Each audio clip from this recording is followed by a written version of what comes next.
What's going on, everybody? Tim from Tirfon Orbital. Another day, another Karan horn. Actually, I think it's been a little while since I've done a Karan horn. So this is going to serve as a demo video and walkthrough for a original Tirfon Orbital hilt. This is the part of the Rev series. This is a Rev 3 Mark II. I'm not sure how many more numbers I can put behind the name of that hilt before I just, come out with a Rev 4. So this is very similar to the previous Rev 3s that I have done. However, there is one small change, which is a bigger speaker. So it's a bigger, small change. So recently there was some talk in the Lightsaber Discord about 31mm speakers, and we don't often hear 31s being put into builds because there's just not always space. There's rarely enough space for 31mm speakers. So, me being me, I thought to myself, if there's room, why not do it? So I got out my digital calipers and I measured the internal diameter of the pommel for the MHS pommel that I use in this build. And sure enough, there's room. It's close, but there was enough room to put a 31mm in here. So we're going to talk about that. We'll talk about how to use the hilt. I'll talk about some of the greebly work that I do on this as well, and then we'll do a little demo, and we'll be on our way, right? So, here it is, the Rev 3 Mark II. I call this the Mark II because previously a client reached out to me and wanted a Rev 3, but they wanted a different claw mount. So usually I do like a custom designed claw mount, but the client wanted to stick with that claw mount from Custom Saber Shop, but we stacked them.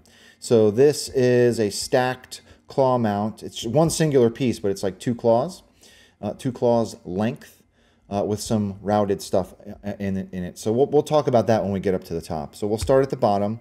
This is the pommel that I do for this build. It is an MHS V1 pommel from the Custom Saber Shop that I do some greebly work on.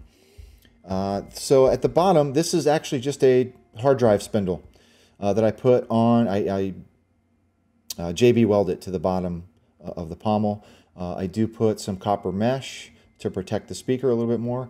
I imprint or stamp TO for Tirfon Orbital and Rev 3 on my pommels for this run, just to keep it a little bit unique, make it look a little older. This is just a brass strip with some threaded hex grub screws that I put into the pommel. And down in there is the 31mm speaker. So for my previous runs, I do a removable pod, but because there was just not a lot of room in here, this speaker lives inside of this pommel. Okay, we've got a stock Custom Works speaker pod contacts on a post in here, so that's what makes a connection to the chassis. And then I put the one of those ski boot buckles on this as well. I mounted that with some grub screws. So making our way up to the grip, right? So this grip is a custom grip that I have worked with Tim and everybody at the Custom Saber Shop to do for me. It is a V2 diameter grip with some routed windows towards the top here, and that gives us a viewable crystal on the inside. Okay, making our way up, this is that claw that I was talking about. So I also worked with Tim and the guys to do this custom for me. It's essentially two claws that have some routed channels in them. I put brass, weathered brass in those channels. There is a routed window up top here for a NeoPixel strip. I do a 2020 NeoPixel strip in here. And I created a lens in Fusion and printed that off in translucent resin to protect the NeoPixels. It does have warning in Arabesh embossed on it. Okay. This switch is a custom rotary latching switch that I make. It's just a basic rotary on-off switch that I can get from Amazon. I remove the toggle switch and designed and printed something in Fusion to act as the switch, and it has a rotating locking mechanism on it. Okay, just a regular aux switch around bottom here. Making our way further up, there's a custom designed heatsink that I put around the circumference of the the emitter section. And these are just brass and copper rods that I bent and stuck into holes that I drilled in the claw and up at the emitter as well. Steel baffling, heat stained, of course. Why wouldn't you heat stain anything steel to make it look a little used? And up top, we've got an emitter from CC Sabers. I don't know why I can't talk today. So that's it. Nice and easy. So the reason I like to do the speaker pod in this build, not only can I get a bigger speaker because the internal diameter of the V2 is way, way thinner, but there is a kill switch down here as well. So you can easily turn your hilt on and off by just taking that pommel off and hitting the kill switch, okay? So to get at the chassis, you unscrew your grip. This is a very, very fragile chassis, like full disclaimer. It is a thin chassis, and given that we have a crystal integrated in the chassis as well, it's very fragile. So I do like to give that disclaimer before showing how to use it. Profi board is around back. There is room to get a 90-degree connector into your USB slot and to remove your SD card should you want to do that, right? Amethyst crystal that is mounted into the crystal chamber area, and I've got 2 NeoPixels top and bottom. They are their own blade in the config. The NeoPixel strip is its own blade as well, so there are 3 blades in the config. Okay, so to put your battery in, I recommend cradling this chassis. Be very delicate with it. Spring side is your negative, so take the flat part of your battery and put it in the tray and hit your kill. So you'll know it's on by, either the crystal, depending on what font it's on, the crystal or the NeoPixel strip will light, so you know it's on. You're not going to hear anything because the speaker has not made that connection yet. Screw your grip on. And then screw your pommel on.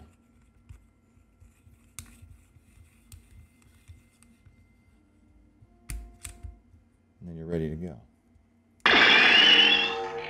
Let's come down. 31mm speaker.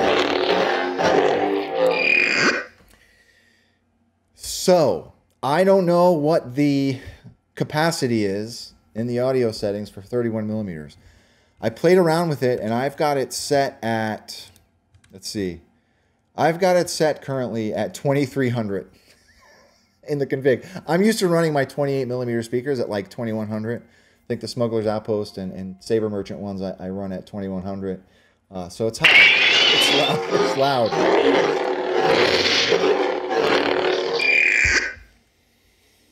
So let's put a blade in it, okay? Up at the top here, you've got a set screw. It's right in the middle of this baffling.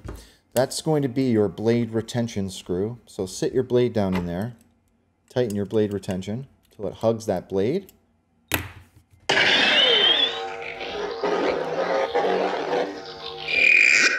So keep in mind, if you do twist to activate, and that latching switch is still in the off position, you're going to need to turn it on and then back off again because it's a latching switch. So just keep that in mind. Let's see what else we've got on here. I'm Cal Kestis.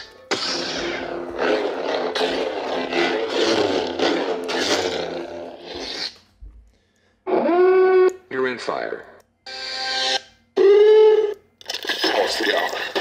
So this is a new Koran Horn font by Harry Solo.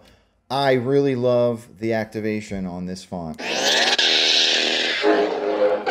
Really, really great.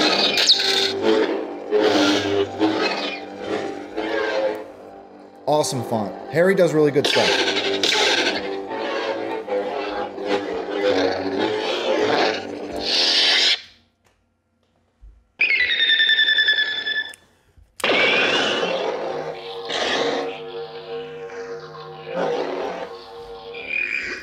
Yeah, Harry does really, really good out-of-universe stuff and in-universe. I could be biased because he did a really, really cool font for me called Orbital that's got like rocket sounds and NASA sounds in it. So I was really, really appreciative that he did that for me. But with that being said, I loaded a bunch of speeder-related fonts on the hilt. There are like 25 other fonts on the SD card, so you can edit as you see fit. The config will also be on the SD card if you want to mess around with that. And with that being said, I think that's all we got. 30. I've probably set a precedent now. I'm probably gonna have to just put 31mm speakers in the revs from now on, because there's room. There's room in that pommel. I mean, I did have to. So the terminals for the speaker are not touching the pommel, but you just got to be careful. Like, I insulated the pommel and made sure that it's not, you know, exposed in any way. So I don't know. Interesting. 31 millimeters of lightsaber goodness. So with that being said, listen, thanks for everybody for watching. To the client, thank you very, very much for your business. And if anyone has any questions, please don't be a stranger. And with that being said, may the force be with you always.